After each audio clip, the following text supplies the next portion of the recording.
Всем привет, друзья! Решил немного сменить обстановку, потому что у нас скоро уже начинается лето, все позеленело и похорошело. И хочу вам записать видео о том, как мы искали свою первую работу в Канаде. Найти свою первую работу в Канаде без предыдущего опыта работы здесь, конечно, довольно непросто. Во всех отраслях, включая область здравоохранения, докторам и медсестрам, у которых нет пока лицензии, они не могут работать по профессии. И я решила записать серию видео о том, как мы нашли свою первую работу, возможно, оно кому-нибудь поможет. В этом видео я расскажу, что конкретно мы делали, какие шаги предпринимали и какие инструменты использовали для того, чтобы найти свою первую работу в Канаде.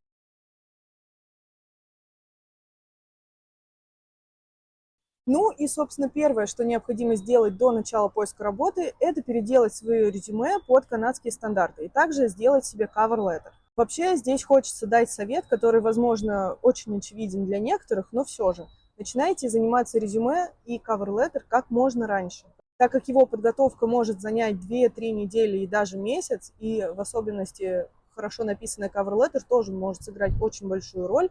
И, сами понимаете, без правильно составленного резюме искать работу немножечко бессмысленно. Честно вам скажу, мы обратились на платную консультацию, где нам объяснили, как правильно писать и составлять резюме и cover letter не только на те должности, на которые мы хотим подаваться на данный момент, а и в будущем, в дальнейшем, как это все правильно составлять, и это нам очень помогло. Мы старались переделывать резюме и cover letter под каждую вакансию, на которую мы хотели податься. Потому что требования к кандидатам почти везде довольно-таки разные, даже если вы подаетесь на одну и ту же должность просто в разные компании. Я не стану подробно останавливаться на канадских стандартах резюме, потому что материалов таких очень много в интернете, есть много роликов в Ютубе, также платные консультации тоже существуют, на которые можно обратиться как вне Канады, так и уже непосредственно в Канаде.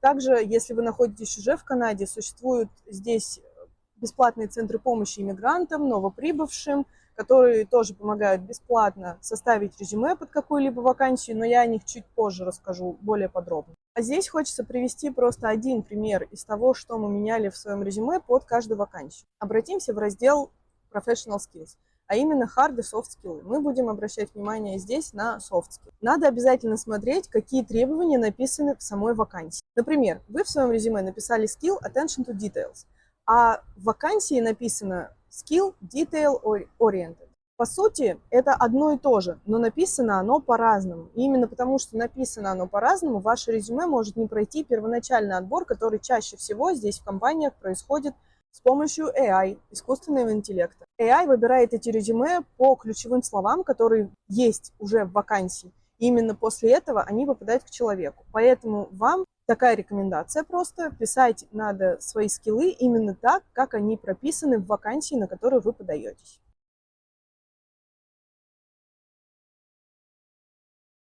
На какие же вакансии можно подаваться медикам без существующей лицензии в Канаде? Я сейчас перечислю список тех специальностей, на которые мы подавались, и на которые можно подаваться без лицензии, без данных экзаменов. Любые вакансии для IMG, то есть это International Medical Graduate, Personal Support Worker, Medical Assistant, Physician Assistant, Pharmacy Assistant, Medical Office Assistant, Medical Receptionist и так далее. Также хочется, конечно, отметить, что можно подаваться на вакансии, которые не в области здравоохранения. Самое простое, если вам очень срочно нужны деньги здесь, в Канаде, это зарегистрироваться в приложении Uber Eats и работать курьером, то есть доставлять еду по заказам. Регистрация там где-то проходит около суток, вы просто загружаете свое ID или паспорт или какое-либо удостоверение, вам открывается доступ, и вы можете уже брать заказы и отвозить их.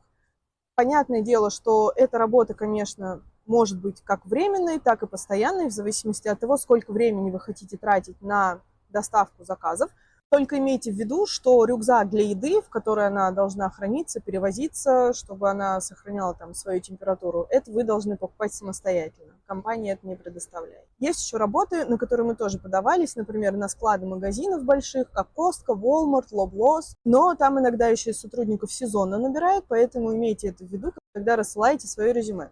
Например, когда мы подавали свое резюме в Costco, мы непосредственно подошли к менеджеру и спросили, нанимают ли они людей. И нам менеджер ответил, что нанимают они где-то месяц, все резюме просто собираются, и потом уже они отсматривают всех кандидатов. И делается это вроде как весной.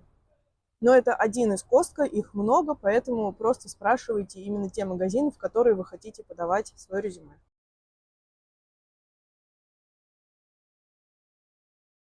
В самом начале поиска работы мы откликались на вакансии на всевозможных сайтах поиска работы, то есть это Indeed, Glassdoor, LinkedIn. Кстати, очень много кто советовал создать профиль в LinkedIn, я его создала, но, честно говоря, далеко с этим LinkedIn я не продвинулась. Но это мой личный опыт, может быть, у вас получится по-другому.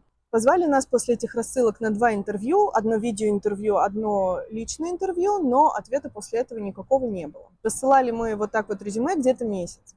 Дальше прошел еще 1 месяц такой же рассылки резюме по разным сайтам. И вот после такого месяца мы решили, что надо что-то менять, и решили распечатать свои резюме, ходить по клиникам, либо домам престарелых и оставлять непосредственно свои резюме, либо HR, которые там присутствуют, либо на ресепшене хоть кому-то, в надежде на то, что наши резюме посмотрят. В некоторых местах, конечно, нас сразу разворачивали, отправляли, говорили, что они не нанимают, хотя на сайтах были свободные вакансии. Некоторые говорили, что они просто не хотят брать бумажные резюме.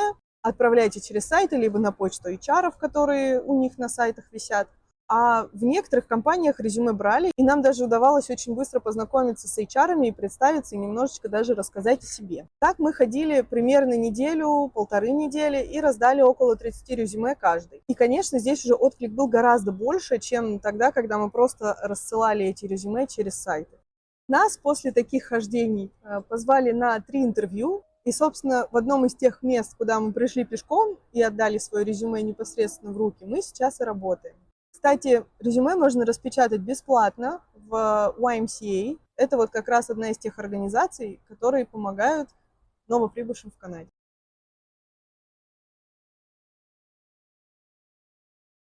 И вот, собственно, про эти организации я сейчас немножечко расскажу. Организаций таких очень много, которые помогают новоприбывшим, вне зависимости от того, в каком статусе вы прибыли в Канаду. Обращались мы в большое количество организаций, но плотно поработать удалось только с 2 из них, это YMCA и WorldSkills. Немного расскажу про YMCA. Чтобы пользоваться услугами этой организации, вы должны находиться в Канаде, либо в статусе PR, то есть предоставить PR-документы или CO-PR, либо предоставить документы о беженстве, то есть это Refugee Climate Document или Notice of Decision Letter, либо показать разрешение на учебу или работу. То есть если вы приехали в Канаду туристом, эта организация помочь вам не сможет. Друзья, предыдущую запись видео у нас прервали погодные условия. У нас тут сейчас какой-то сезон дождей, видимо, и всякие ураганы и торнадо периодически по новостям объявляют. Поэтому записываем сейчас, хотя тоже как бы погода не солнечная. Так вот, мы остановились на части, где я хотела рассказать про вспомогательные организации. Первая из них это YMCA. Сам процесс регистрации у нас занял около месяца, но это потому, что мы обращались в конце декабря, и это праздничный сезон, и у нас довольно-таки все затянулось. И там просто надо записаться на личную встречу и, собственно, принести вот эти документы, которые подтверждают ваш статус нахождения в Канаде. И после этого вам откроется весь спектр услуг этой организации. Вы на сайте можете более подробно посмотреть, чем конкретно эта организация занимается. Что же мы для себя открыли в этой организации? Ну, самое первое – это поиск работы. Конечно, изначально мы в эту организацию пришли для того, чтобы нам помогли найти работу в Канаде. Сразу хочу сказать, что они не занимаются тем, что они публикуют вакансии, которые есть в Канаде, на которые вы можете податься. Они помогают с резюме и с курсами, которые вам нужны для того, чтобы в дальнейшем устроиться на работу. Вот, собственно, с резюме. Здесь вам надо понимать, что не все люди, которые устроились на работу в Канаде или даже работают в YMCA, могут действительно грамотно составить вам резюме. Мы сравнивали те советы, которые, например, нам давал специалист, к которому мы обратились на платную консультацию, и бесплатную консультацию в YMCA. И там, конечно, советы немножечко различались, поэтому не принимайте все за истину и думайте, прежде чем следовать каким-то подсказкам. Также в этой организации есть помощь в курсах, которые вам нужны для обучения, чтобы устроиться на работу. Например, опция переучивания. То есть вы, допустим, врач, приехали в Канаду, не можете устроиться по любой профессии в области здравоохранения и хотите устроиться строителем. То есть у вас нет ни образования, ни опыта работы строителем. YMCA может предоставить вам бесплатные курсы по обучению на строителя, и еще с первого дня начала обучения вам будут платить минимальную зарплату. Также у них совсем недавно появилась очень приятная для нас с вами опция. Мы, когда пришли в эту организацию, мы сказали, что пытаемся устроиться на работу как PSW, то есть Personal Support Worker. И для этого нам нужно было пройти курсы первой помощи, First Aid, получить сертификат о том, что мы знаем, как проводить CPR, AED и все остальное. Так вот, нам сказали, что из-за того, что эти курсы нам нужны именно для устройства на работу, нам за эти курсы могут деньги возместить. Но сделать у нас это не получилось, потому что мы эти курсы оплатили до того, как прошли регистрацию в YMCA. А вот когда мы уже непосредственно устраивались на работу, и нам надо было получить справку о несудимости из местной полиции, то YMCA тогда нам вернула $74 на каждого за эту справку, потому что она платная для любого человека.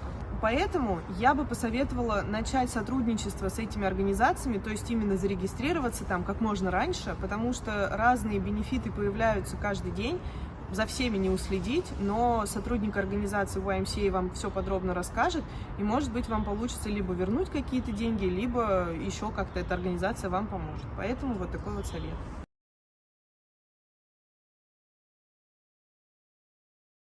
Теперь хочу рассказать по поводу языковых курсов, которые предоставляют YMCA. Там вы можете записаться, если вы хотите выучить язык с нуля, либо улучшить свой язык, английский или французский, на бесплатные курсы, где вас будут обучать этому языку. Я решила записаться на курсы французского языка, поэтому немножечко расскажу про них. Курсы бесплатные для провинции Онтарио, то есть если вы подтверждаете адрес, что вы живете в провинции Онтарио, языковые курсы будут бесплатные. Для других провинций точно сказать не могу, так что уточняйте на сайте. И, собственно говоря, курсы действительно бесплатные. Единственное, что мне пришлось заплатить 20 или $25 за учебные материалы, но, согласитесь, это очень маленькая плата за весь курс французского языка. Как же записаться на эти курсы? Мы подали заявку в YMCA о том, что хотим записаться на эти бесплатные курсы. После этого нам назначили определенный день, и мы приехали для того, чтобы сдать на уровень нашего языка. То есть я сдавала все те части, которые обычно сдают в IELTS. Это чтение, разговорную часть, аудирование и письменная часть. Все это я сдавала на французском языке, грубо говоря, экзаменатор, то есть человек, который распределяет людей по уровню, он уже сказал, какой уровень языка у меня есть, и распределил меня в определенную группу. Я не думаю, что этот мини-экзамен был такой же, как, допустим, TEF или какие-то подобные экзамены французского языка. Конечно же, он был гораздо легче, как мне кажется. Аудирование у меня проходило в отдельном помещении, мне там включили какое-то видео на французском языке и дали тестовые задания.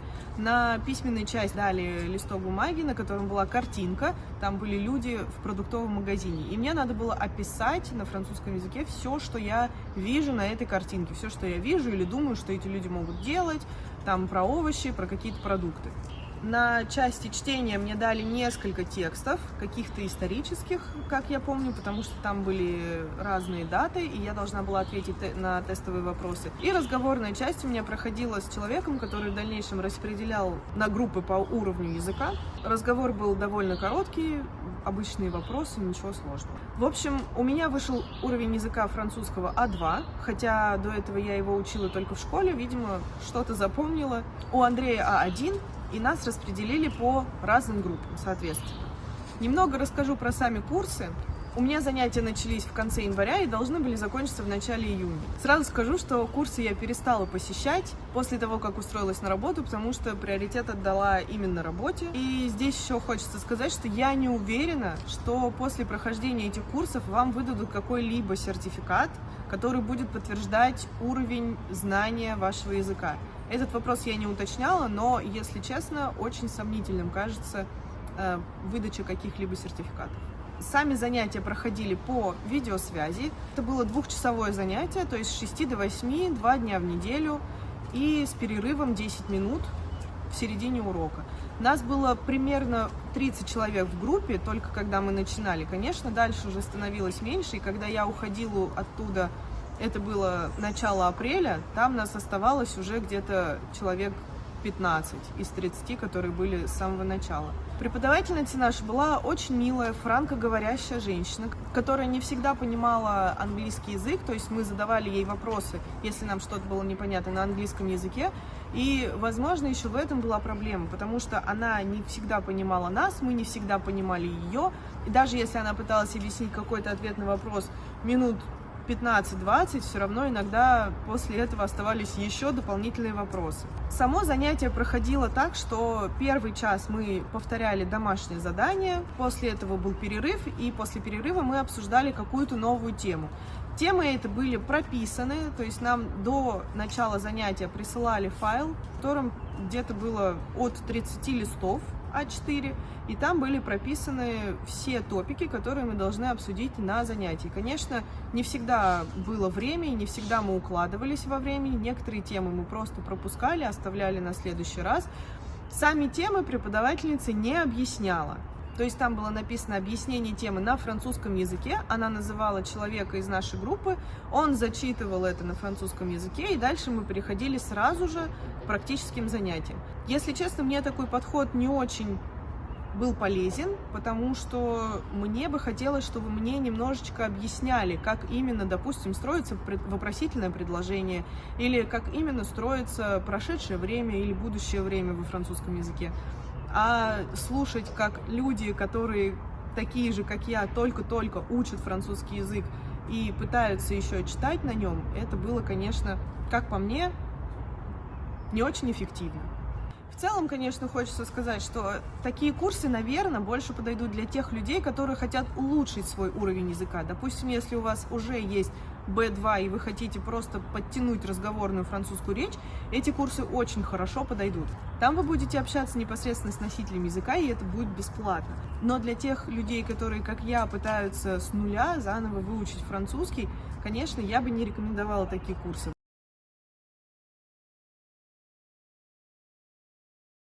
Еще одна приятная функция YMCA, если вы уже там зарегистрированы, в любом офисе можно зайти и бесплатно распечатать резюме или какие-то дополнительные документы, которые вам необходимы для того, чтобы устроиться на работу. Там же есть компьютеры, то есть отдельные помещения, вы можете там пройти интервью, видеоинтервью, если, например, у вас нету своего компьютера или вам неудобно проходить это видеоинтервью с телефона.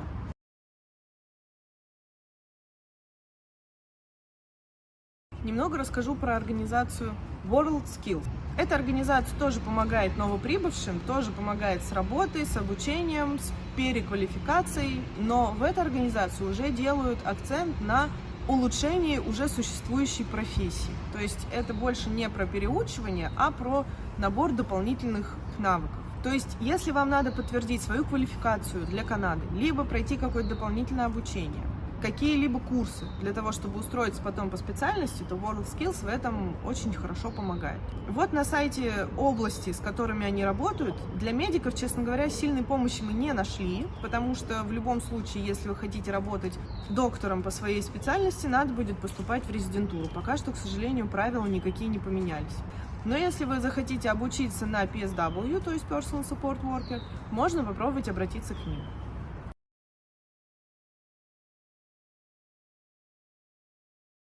Еще хочу рассказать про курсы первой помощи в Канаде.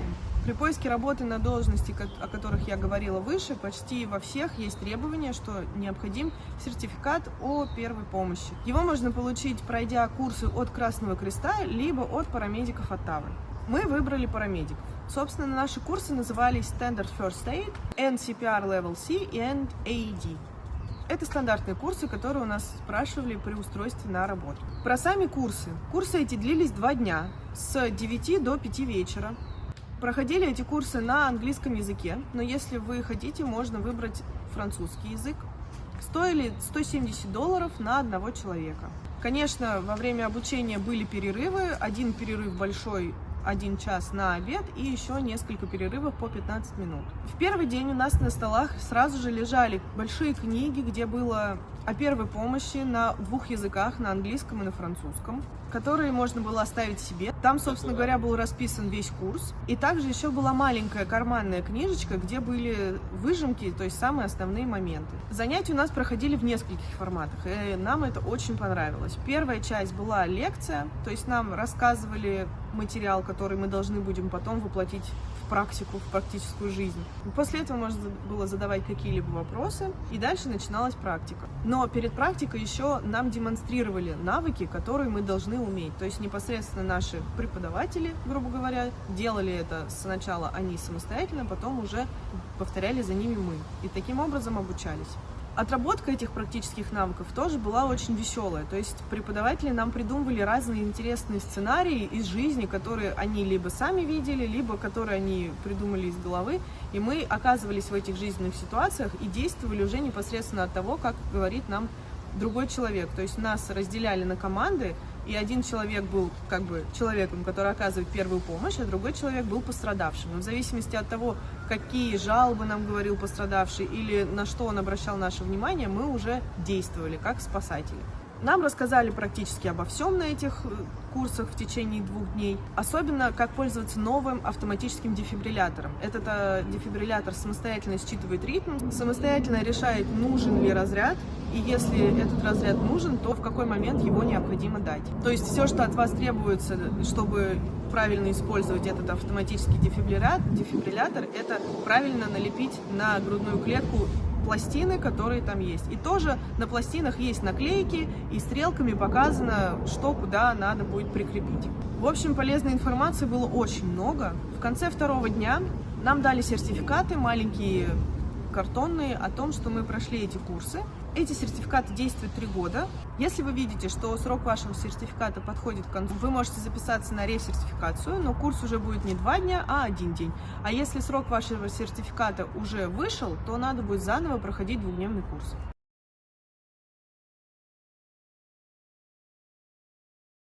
Теперь, друзья, хочу поделиться немного нашей статистикой. Сразу хочу сказать, для кого-то эти цифры покажутся огромными, и кто-то может расстроиться. Некоторые скажут, что это еще ерунда, и можно было бы еще дольше искать работу. Но просто хочется сказать, что такие ситуации тоже бывают, чтобы вы не отчаивались и не опускали руки.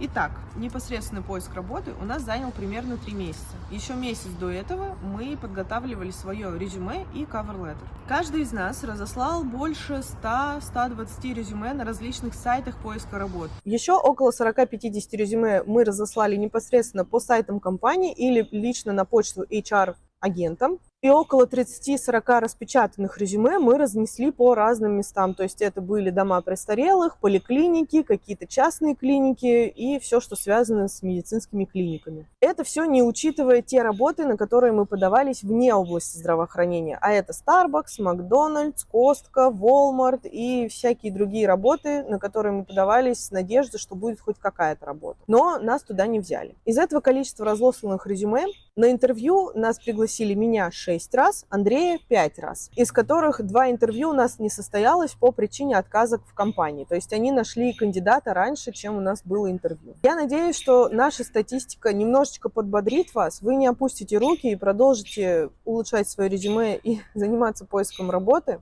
А на этом данное видео заканчивается. Надеюсь, оно было вам полезным. Если у вас есть какие-либо вопросы, пожалуйста, оставляйте их в комментариях. Я постараюсь на них ответить максимально развернуто. А в следующих видео я буду рассказывать о том, как проходили наши интервью, на которые нам все-таки удалось попасть, и на какую же мы работу в конце концов устроились, и где мы сейчас работаем.